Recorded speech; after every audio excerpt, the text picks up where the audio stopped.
Pareil, voilà. Bonjour à tous. Bonjour à ceux qui nous regardent aussi sur Internet. Et c'est à nouveau un plaisir pour moi de me retrouver devant vous ce matin. Et avant de commencer, je voudrais tout de suite demander aux enfants qui sont présents de venir devant parce que, comme j'aime bien le faire à chaque fois, j'ai un petit coloriage pour eux à leur distribuer qu'à la fin de la prédication, nous pourrons, afficher dans le couloir. Alors, voilà pour toi. Pourio est là. Un deuxième. Alors attends, je vais voir s'il y en a pour tout le monde.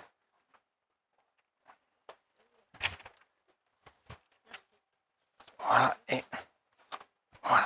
Et s'il y a un adulte qui en veut un deuxième, bon, bah voilà. Merci les enfants et bon dessin. Et puis on récupérera les dessins à la fin pour les afficher dans le couloir.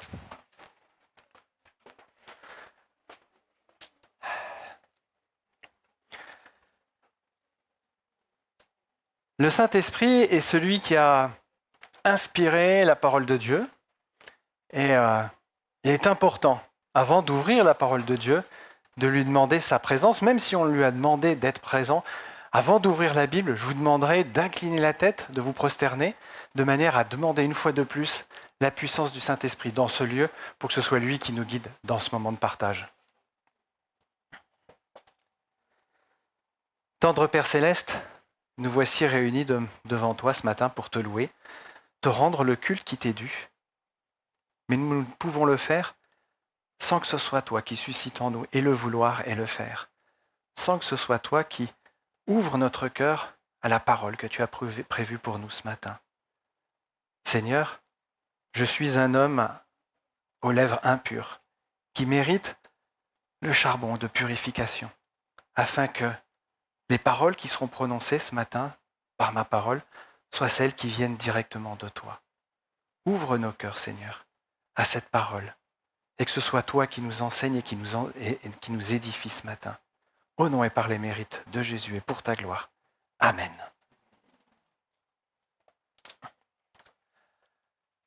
Pour débuter ce moment, je demanderai à Anne de venir lire 2 textes ce matin. 2 textes que nous connaissons bien. Le premier, tous les 2 sont dans le livre de Matthieu, dans l'évangile de Matthieu.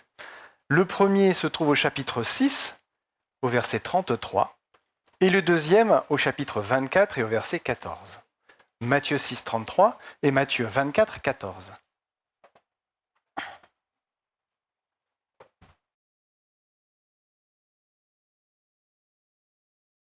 Bon sabbat à tous et à toutes.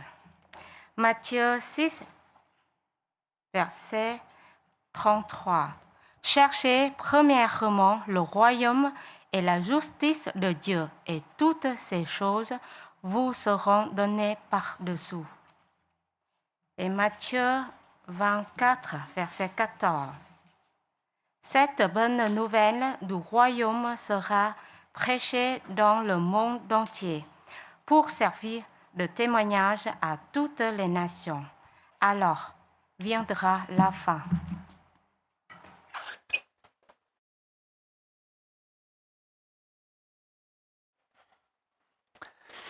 Dans son évangile, Matthieu utilise souvent cette expression que nous venons de lire, le royaume des cieux. Comme par exemple quand Jésus, lors du sermon sur la montagne, donne les béatitudes.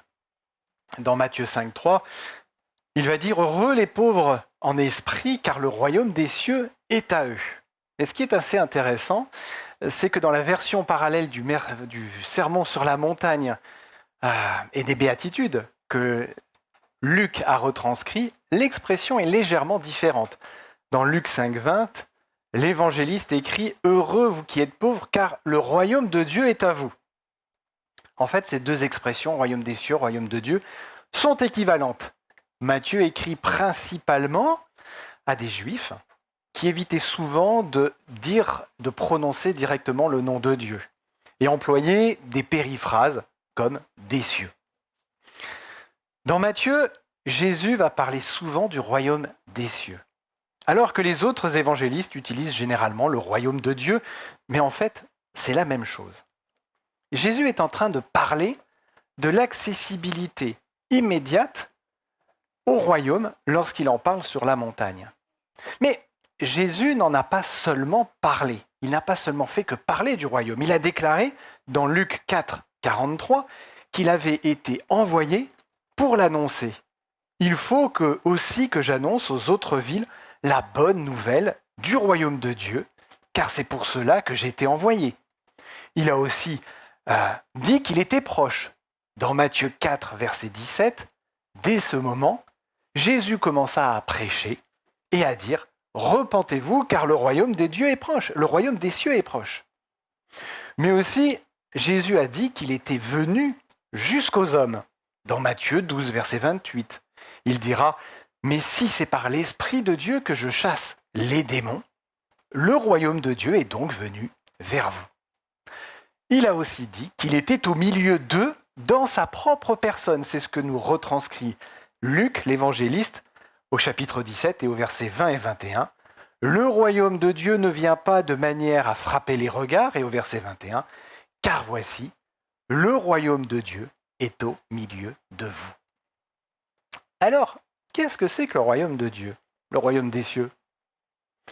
Il signifie essentiellement le règne de Dieu, son autorité, sa souveraineté exercée sur les hommes.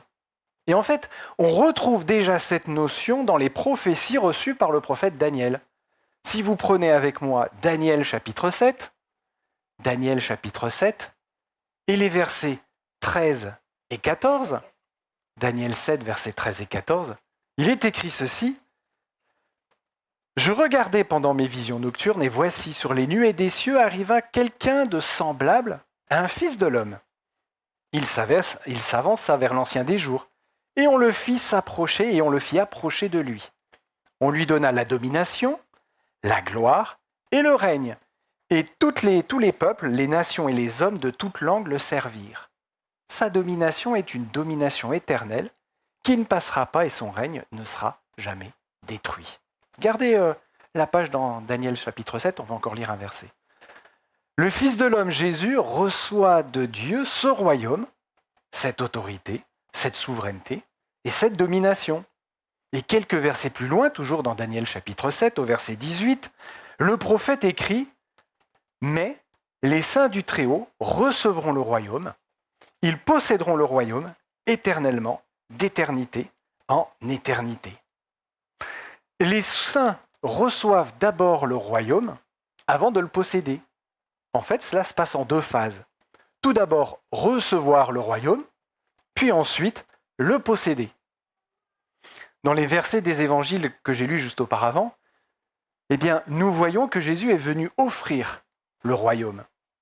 Et Jésus établit un lien direct entre l'entrée dans le royaume et l'œuvre du Saint-Esprit.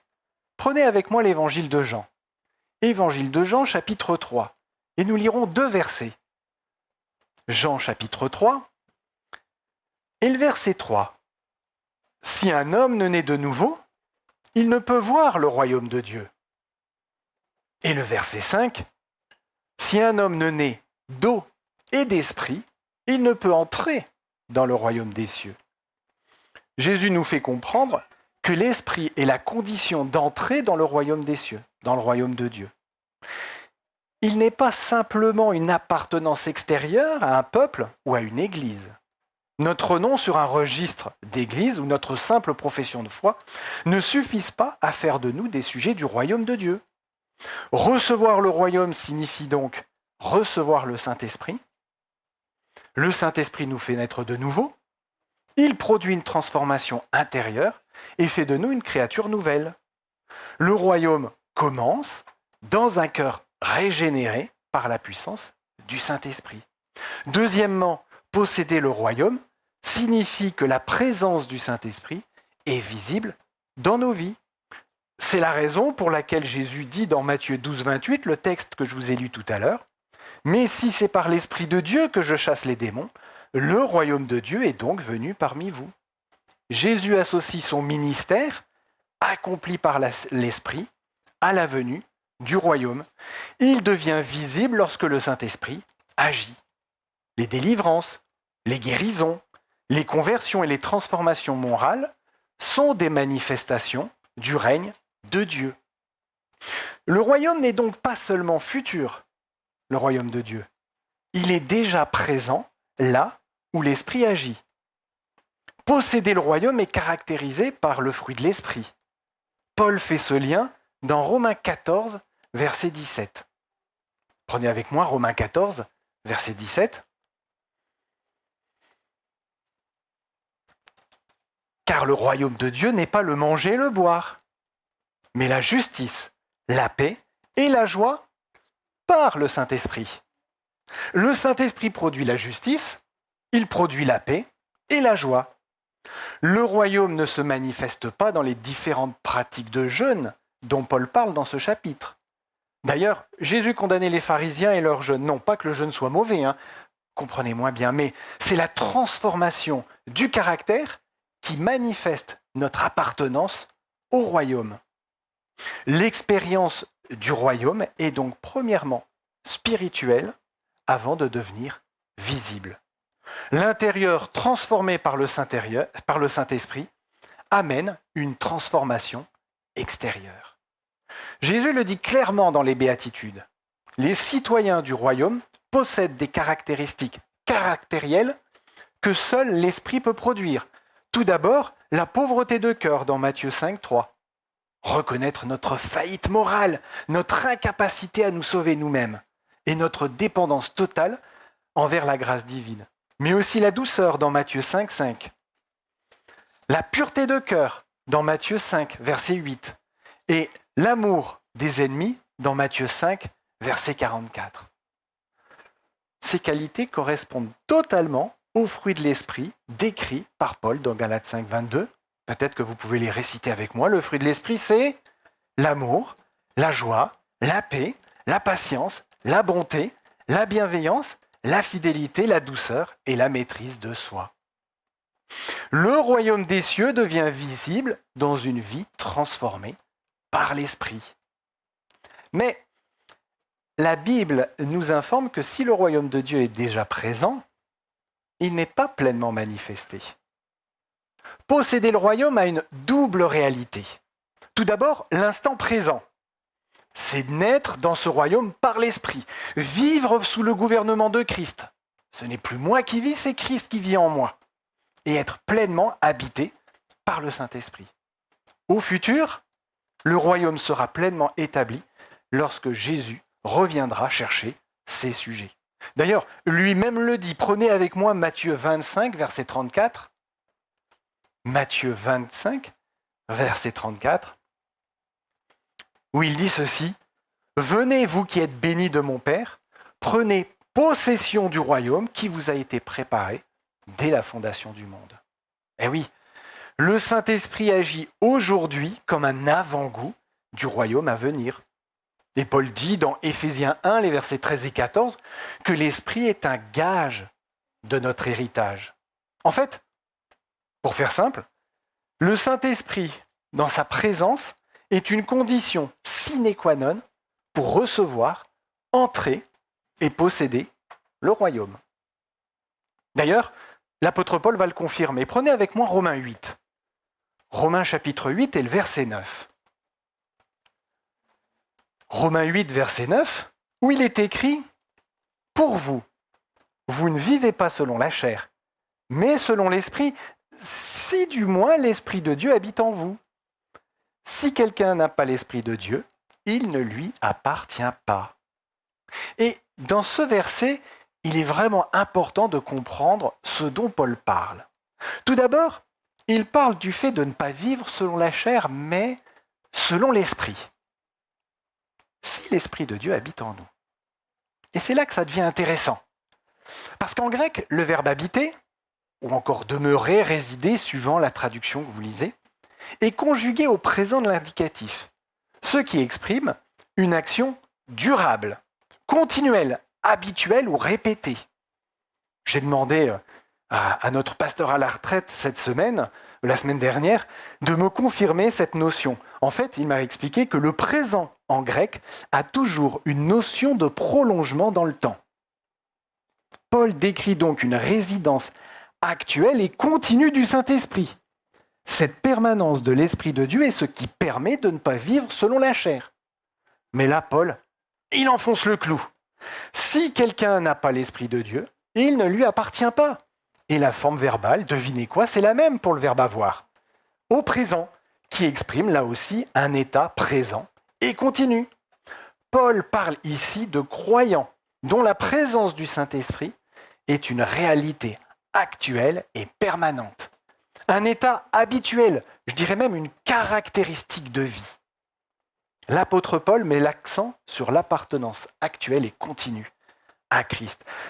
On pourrait traduire ce texte par « Vous, cependant, vous n'êtes pas dans la chair, mais dans l'esprit, puisque l'Esprit de Dieu habite continuellement en vous. Si quelqu'un, en revanche, ne possède pas continuellement l'Esprit de Dieu, il ne lui appartient pas. » Ce qui nous permet de comprendre qu'avoir le Saint-Esprit n'est pas forcément quelque chose de définitif. Regardons ce que Jésus dit dans Luc chapitre 11, pour mieux le comprendre. Dans ce chapitre, Jésus apprend aux disciples comment prier. Mais Luc va orienter son récit sur l'importance de demander le Saint-Esprit. On pourrait se dire qu'une fois qu'on a reçu le Saint-Esprit, c'est bon. Il n'y a plus besoin de le demander, il est là. Pourtant, étrangement, Luc va utiliser la même forme verbale que Paul, qui a, comme je vous l'ai dit, une notion de prolongement dans le temps. Prenez avec moi Luc 11 et le verset 13. Un verset que nous connaissons bien. Si donc, méchants comme vous l'êtes, vous savez donner de bonnes choses à vos enfants, à combien plus forte raison le Père Céleste donnera-t-il le Saint-Esprit à ceux qui le lui demandent? Et là aussi, le verbe « demande » à la fin du verset, à ceux qui le lui demandent, est conjugué en grec au présent, soit une action continue, habituelle, répétée, littéralement à ceux qui le lui demandent continuellement. Et en fait, ça s'accorde très bien à ce que Luc dit juste quelques versets auparavant, dans Luc 11, verset 9. « Demandez et l'on vous donnera. Cherchez et vous trouverez. Frappez et l'on vous ouvrira. » Ces trois verbes, demander, chercher, frapper, sont eux toujours au présent, mais cette fois-ci à l'impératif, et suggèrent aussi une action continue et habituelle. Demander continuellement, chercher continuellement, frapper continuellement. Ainsi, l'expression dans Luc 11, 13, à ceux qui lui demandent, désigne ceux qui persévèrent dans la prière, à ceux qui sollicitent continuellement Dieu avec confiance, plutôt qu'une simple demande isolée. Jésus souligne ici la disposition du Père à accorder le Saint-Esprit à ceux qui le recherchent sincèrement et avec persévérance. Ce qui sous-entend une continuité dans la demande du Saint-Esprit. On retrouve cette même notion lorsque l'apôtre Paul invite à être rempli de l'Esprit. Prenez avec moi encore un texte qu'on connaît bien, Éphésiens 5, 18. Éphésiens chapitre 5, verset 18. Où Paul commence comme ça. « Ne vous enivrez pas de vin, c'est de la débauche. Soyez au contraire remplis de l'Esprit. » En fait, Paul invite le croyant à ne se mettre sous aucune autre autorité que celle du Saint-Esprit, condamnant tout ce qui peut potentiellement obscurcir notre intellect, notre capacité à réclamer le Saint-Esprit. Comme l'alcool peut, dès la première goutte, offrir une prise au diable. C'est pour ça qu'il dit « soyez au contraire remplis de l'Esprit ». Et le verbe « soyez », être, à l'impératif, toujours présent, exprime lui aussi un état continu, répété, habituel. On pourrait traduire par « continuez à être rempli de l'Esprit » ou « laissez-vous continuellement remplir de l'Esprit ». Mais il y a une petite nuance ici en grec. Le verbe a aussi la forme grammaticale passif. Et le fait que le verbe soit au passif est également important. Paul ne dit pas « remplissez-vous vous-même de l'Esprit ». Non. Il dit « laissez Dieu vous remplir » ou « soyez constamment sous l'influence du Saint-Esprit ». Le contraste avec l'ivresse est particulièrement frappant. L'alcool contrôle et influence la personne. D'ailleurs, je me permets une petite aparté. Dieu a vraiment organisé les choses de façon formidable, puisque sabbat dernier, on parlait d'alcool, et sabbat, il y a 15 jours aussi. Comme quoi, rien n'arrive par hasard. L'alcool contrôle et influence la personne. L'apôtre Pierre fera cette même injonction dans 1 Pierre 5, 8. « Soyez sobre, votre adversaire le diable rôde comme un lion rugissant, cherchant qui il dévorera. » Veiller ne peut se faire que si nous sommes sobres. Tout écart de sobriété place sur nous une cible privilégiée pour Satan. Nous ne pouvons pas, d'ailleurs, veiller sans la présence du Saint-Esprit. Parce que c'est lui qui produit en nous le vouloir et le faire. Pierre et Paul insistent, tous les deux, de ne laisser aucune autre part à aucune autre autorité que celle du Saint-Esprit. Et dans le contraste, le deuxième, c'est le Saint-Esprit. Lui doit continuellement contrôler et influencer la vie du croyant. Ce texte d'Éphésiens 5, 18, on pourrait le traduire par, avec la nuance du grec, « Ne soyez pas sous l'influence de l'alcool ou de toute autre forme d'influence, mais laissez-vous continuellement et constamment remplir par le Saint-Esprit. » Le temps présent nous montre que cette expérience n'est pas un événement unique, mais un besoin quotidien. Et pour vous faire visualiser ça de façon plus concrète, bien, je vous propose de découvrir une petite expérience et je vais demander à mes assistants, que sont Léo et Élie, de m'amener le matériel qui a été prévu pour. Oui, parce que vous doutez bien que s'il y a une table à côté de moi, ce n'est pas juste pour faire joli. Donc, je vais les laisser arriver avec le matériel, à ce que nous puissions visualiser pleinement ce que c'est que d'être continuellement rempli du Saint-Esprit. Vas-y, c'est bon.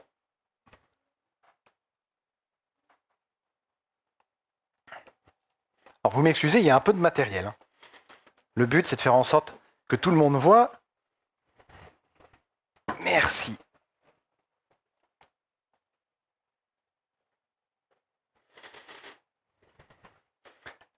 Merci Élie.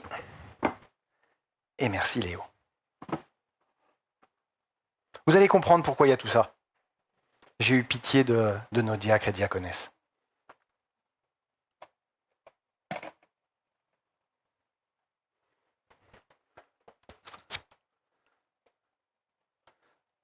Merci Élie, c'est super. Et merci Léo. Voilà un être humain. Bon, c'est une bouteille, mais vous allez comprendre tout de suite. Lorsque nous demandons le Saint-Esprit, voici ce qui se passe.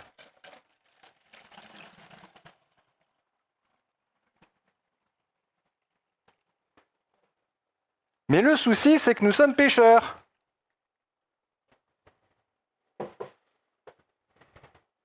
Et au bout d'un moment, parce que nous sommes pécheurs et que nous n'avons pas la capacité par nous-mêmes de rester connectés au Saint-Esprit, celui-ci commence progressivement à ne plus faire partie de notre vie. Parce que les choses de ce monde, les choses de la vie, les problèmes, nous font regarder à d'autres choses qu'à Jésus, au Saint-Esprit. C'est pour ça que Jésus a dit « Demandez le Saint-Esprit et votre Père Céleste le donnera ». Et que Paul a insisté sur le fait d'être continuellement rempli du Saint-Esprit. Parce que dès qu'on arrête de le demander, qu'est-ce qui se passe ? Ça se vide. Il nous faut donc continuellement, en permanence. Jésus a dit que lorsqu'on recevait le Saint-Esprit, ça jaillissait jusque dans la vie éternelle. C'est ce qui vient de se passer à l'instant. Il est vraiment important de demander continuellement le Saint-Esprit. Merci à vous deux. Et merci à Élodie. Et d'ailleurs, il n'y a qu'en étant remplis du Saint-Esprit que nous pouvons annoncer la parole de Dieu avec assurance. Même ceux qui aujourd'hui pensent ne pas s'en sentir capables. C'est uniquement en étant continuellement remplis du Saint-Esprit que nous pouvons porter la parole au monde entier. C'est pourquoi Jésus a fait cette merveilleuse prière dans le chapitre 17 de l'Évangile de Jean. Prenez avec moi l'Évangile de Jean, chapitre 17. Jésus, tout d'abord, demande à être glorifié par son Père. Au verset 5, il dit ceci.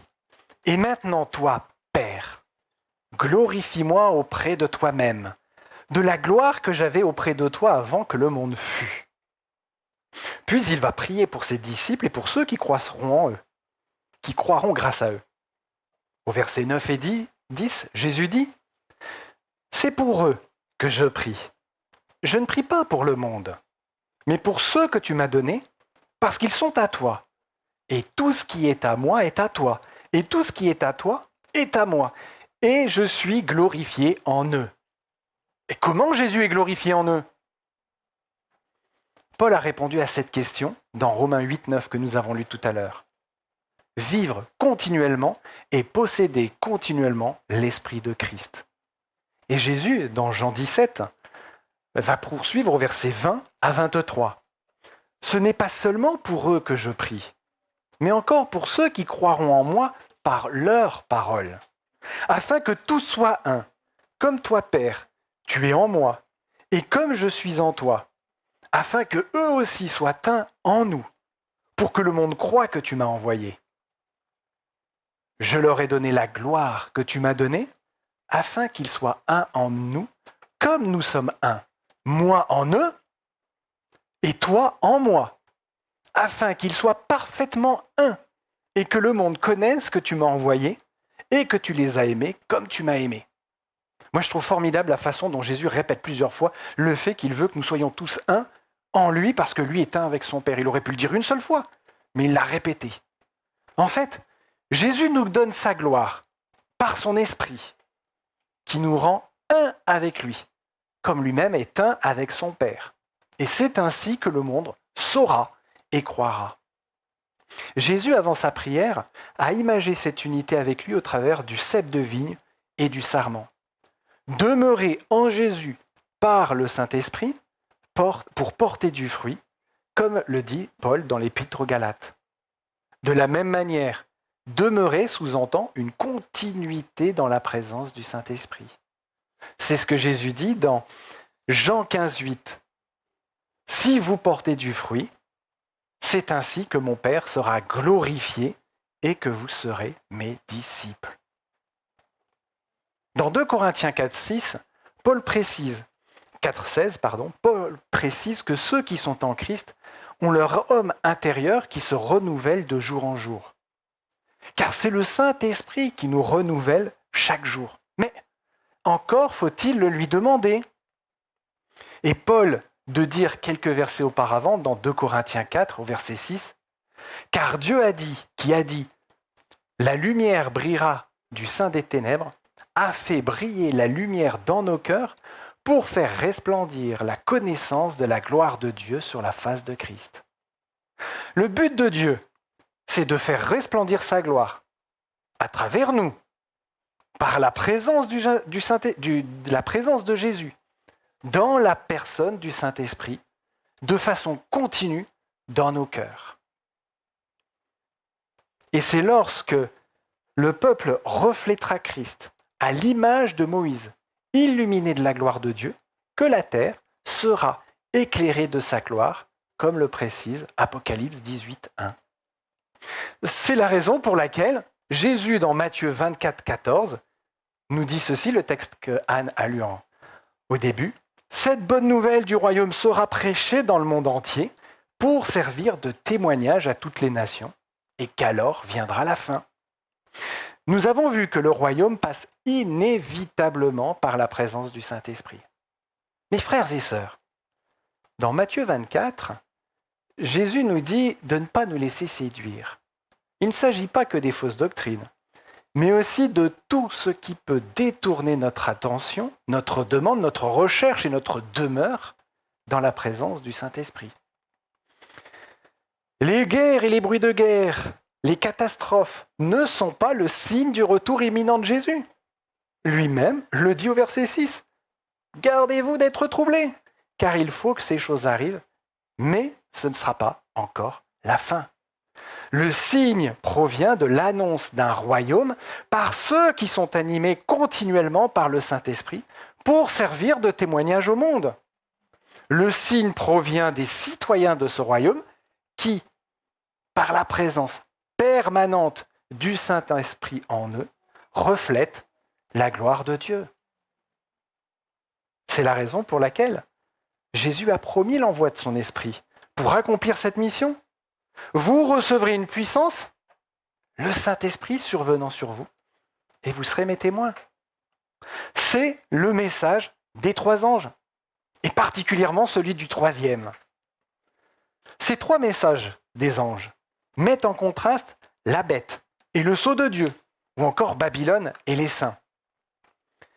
Mais dans Éphésiens, Paul écrit ceci, Éphésiens 1, verset 13. En Christ, vous aussi vous avez entendu le message de vérité, cet évangile qui vous apportait le salut. Oui, c'est aussi en Christ que vous avez cru. Vous qui avez cru, vous avez obtenu de Dieu l'Esprit Saint qu'il avait promis et par lequel il vous a marqué de son sceau en signe que vous lui appartenez. Et dans Éphésiens 4, verset 30, Paul dit « N'attristez pas le Saint-Esprit de Dieu, car par cet Esprit, Dieu vous a marqué de son sceau comme sa propriété pour le jour de la délivrance finale. » Le Saint-Esprit est l'agent du scellement. C'est lui qui inscrit dans nos cœurs la loyauté à Christ. Ce n'est pas une simple connaissance doctrinale, mais une œuvre continuelle et en renouvellement permanent par l'Esprit de Dieu. L'adoration véritable est impossible sans l'Esprit. Vous pouvez respecter le sabbat, ce n'est pas ça la véritable adoration. Les pharisiens respectaient aussi le sabbat. Paul décrit dans Romains 12, versets 1 et 2, la véritable adoration. Au verset 1, il parle d'un véritable sacrifice de soi à Christ comme adoration véritable. Et au verset 2, de nous détacher des choses de ce monde, il nous invite à être renouvelés par le Saint-Esprit. Le Saint-Esprit est l'agent divin qui conduit à la véritable adoration, centrée sur Dieu, dont le sabbat n'est que le signe, et pardonnez-moi du peu. Le 3e ange atteint son apogée dans Apocalypse 18. Cet ange présente la dernière effusion du Saint-Esprit accompagnant ce message, le message du 3e ange.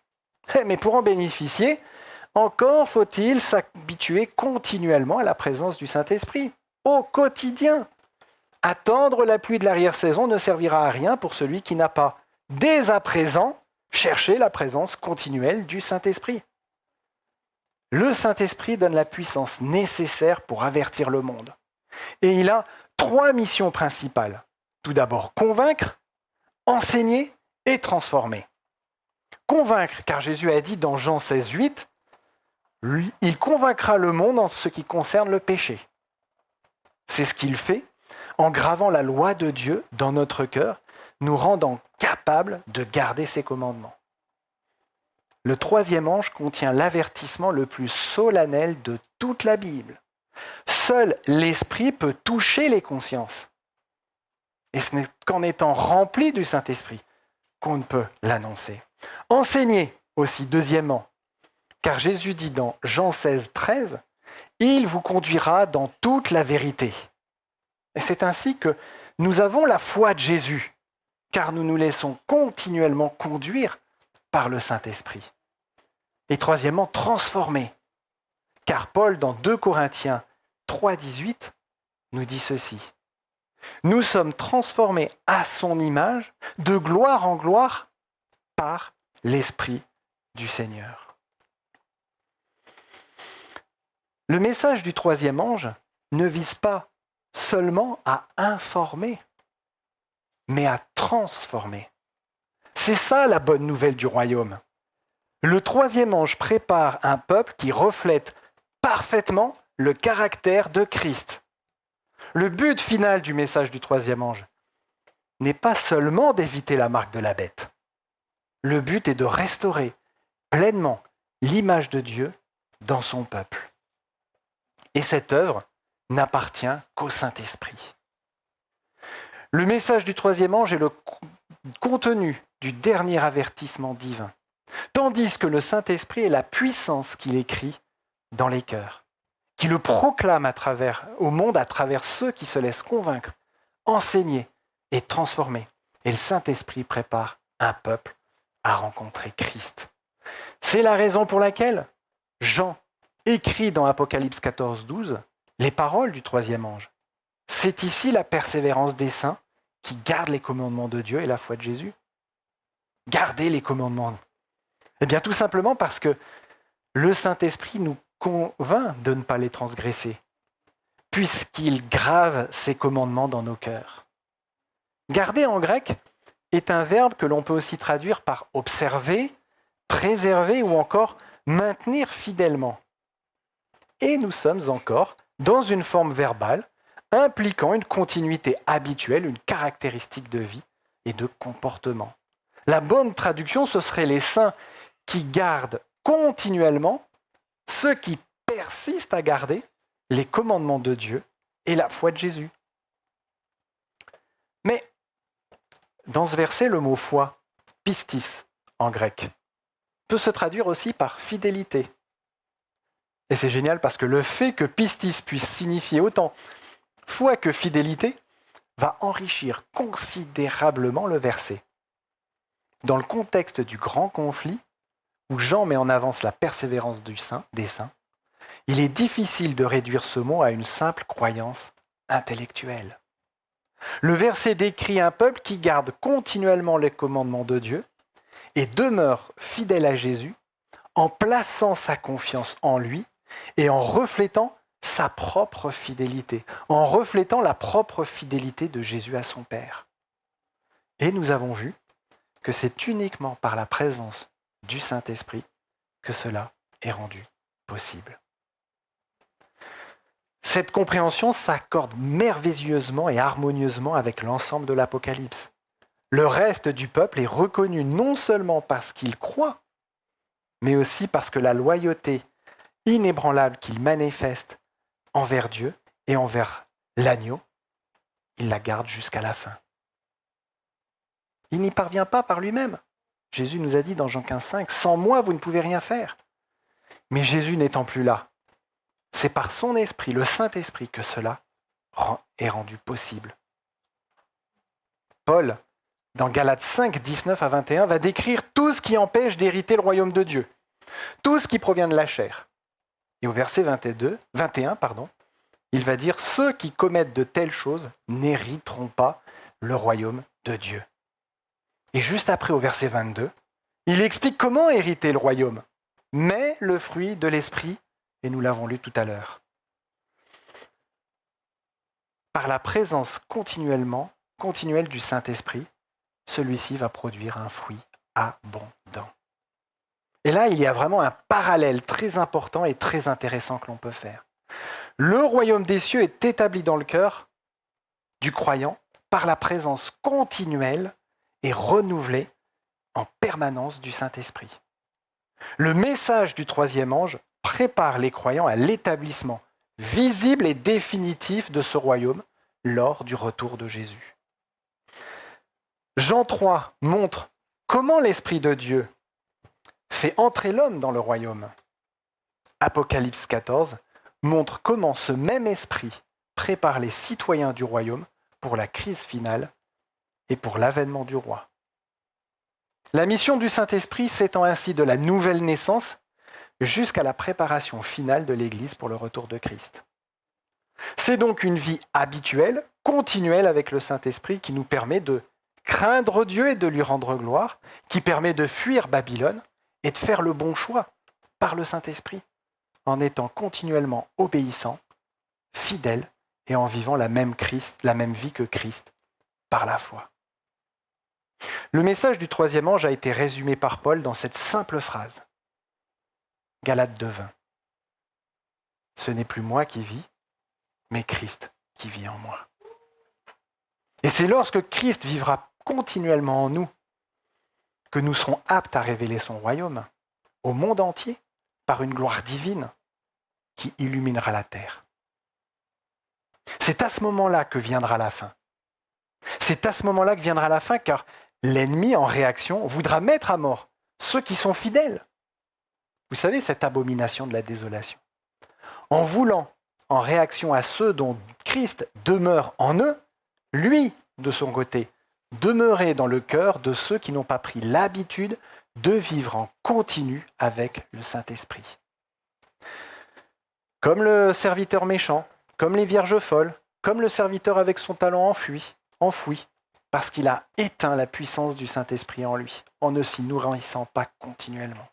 Comme les boucs qui seront placés à gauche lorsque le Fils de l'homme viendra dans sa gloire avec tous ses anges.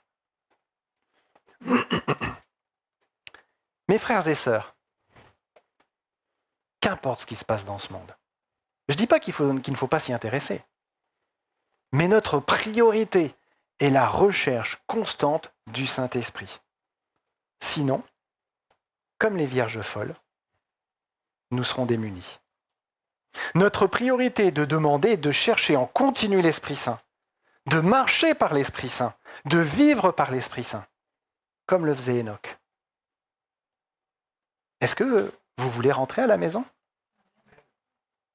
Posséder enfin et définitivement le royaume? Voulez-vous que la gloire de Christ éclaire la terre? Voulez-vous que le message du troisième ange soit proclamé avec force?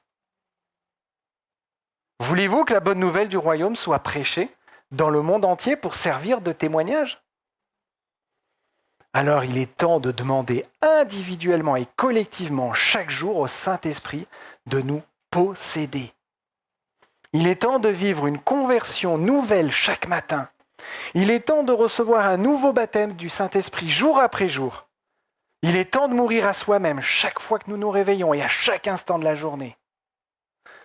Dans Proverbe 23-26, Dieu nous fait cette invitation. Mon fils, ma fille. C'est moi qui ai rajouté ma fille. Parce que ça s'adresse à chacun d'entre nous. Donne-moi ton cœur et que tes yeux se plaisent dans mes voies. Lorsque nous y répondons chaque matin, en nous abandonnant à lui, entièrement, il nous faut croire que le Seigneur nous a reçus en son sein. Car l'apôtre Jean a écrit, dans la première épître, chapitre 5, versets 14 et 15, « Nous avons auprès de lui cette assurance que si nous demandons quelque chose selon sa volonté, il nous écoute. Et si nous savons qu'il nous écoute, quelque chose que nous demandions, nous possédons la chose que nous lui avons demandée. » Et Jésus, dans Jean 6, 37, dit qu'il ne mettra jamais dehors celui qui vient à lui. De plus, s'il a promis de donner le Saint-Esprit à ceux qui le demandent en continu, nous avons donc l'assurance de le recevoir. Jésus donne le Saint-Esprit à ceux qui veulent croire en lui, nous dit-il dans Jean 7, versets 38 et 39. Mais aussi à ceux qui veulent obéir dans Actes 5, 32. À ceux qui veulent se laisser toujours de nouveau remplir par le Saint-Esprit, nous l'avons lu dans Éphésiens 5, 18. Et à ceux qui veulent marcher selon l'Esprit, nous dit Paul dans Galates 5, 16. Et en même temps que nous demandons continuellement ces choses de tout notre cœur, Jésus répand son amour agapé en nous. C'est ce qui nous est dit dans Romains 5, 5 et Éphésiens 3, 17. C'est ainsi qu'il nous donne la force d'aimer notre prochain et de faire des nations des disciples, en témoignant de ce que nous avons vu et de ce que nous avons entendu. C'est par l'Esprit que le pouvoir du péché est brisé en nous. Si nous vivons par l'Esprit, Jésus est glorifié en nous et nous devenons le message du troisième ange. Oui, nous devenons le message. Nous devenons la bonne nouvelle du royaume. Et c'est parce que nous le devenons qu'alors viendra la fin. Et que Jésus viendra nous chercher.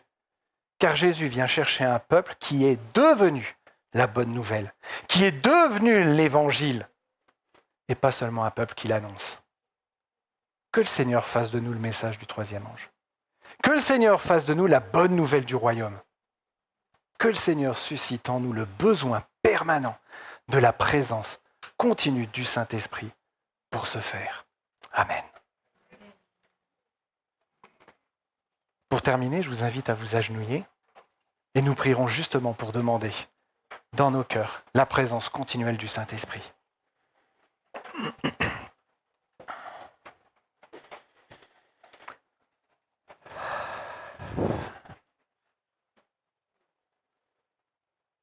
Tendre Père Céleste, dans Proverbe 23-26, tu nous fais cette invitation. Mon fils, ma fille, donne-moi ton cœur. Seigneur, si nous sommes ici, je veux croire de tout mon cœur, c'est que chaque personne présente souhaite renouveler ce don de son cœur entre tes mains. Nous sommes ici, Seigneur, pour te donner tout ce que nous sommes, notre être tout entier. Tu dis dans ta parole que si nous te demandons le Saint-Esprit, tu nous le donneras. Si nous te le demandons continuellement. Mais Seigneur, nous sommes si faibles. À l'image de cette bouteille qui se vide, nous avons besoin de la continuité du Saint-Esprit. Répands sur nous le Saint-Esprit en continu. Et si tu vois que nous manquons de persévérance dans notre demande du Saint-Esprit, eh bien que le Saint-Esprit vienne nous faire un petit coucou pour nous rappeler que nous avons besoin de lui. Seigneur, merci parce que nous avons l'assurance que tu nous donnes le Saint-Esprit. Parce que déjà, tu l'as promis. Et l'apôtre Jean nous dit que lorsque nous te demandons quelque chose selon ta volonté, nous avons l'assurance que nous possédons ce que nous t'avons demandé. Alors Seigneur, je veux te louer et te remercier. Parce que si en cet instant, nous t'avons demandé le Saint-Esprit, nous possédons le Saint-Esprit. Qu'il fasse son œuvre en nous de transformation, afin que nous reflétions le caractère de Jésus-Christ, afin que ta gloire se révèle dans ce monde avec force et puissance, afin que la bonne nouvelle du royaume soit annoncée au monde entier, pour qu'enfin nous passions l'éternité avec toi. Merci de nous préparer dès ici-bas au royaume, et merci de nous préparer pour l'éternité au royaume avec Christ. Nous te demandons toutes ces choses dans la foi que tu les as accomplies et que tu nous as exaucées, car c'est au nom précieux de Jésus-Christ, devant lequel tout genou fléchira, que nous te prions, et pour ta gloire. Amen.